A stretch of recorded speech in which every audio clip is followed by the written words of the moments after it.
તમારા કુળદેવી માતાજીને રાજી કરવા માટે શું ઉપાય કરવા જોઈએ ચાલો જણાવી દઉં।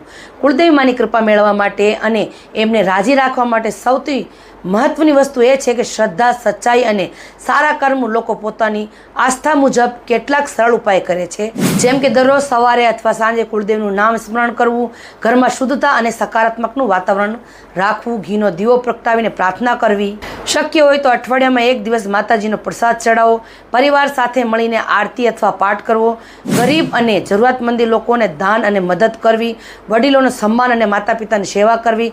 ઘણા લોકો માનતા હોય છે કે કુળદેવીને પ્રસન્ન કરવા માટે અહંકાર, ગુસ્સો અને ખોટા કામોથી દૂર રહેવું ખૂબ જ જરૂરી છે અને માતાજીને સરળ પ્રાર્થના કરવી, હે મારી કુળદેવી માં, મારા પરિવારને તમારી કૃપા હંમેશા રાખજો અને સાચા માર્ગ પર ચલાવીને શક્તિ આપજો।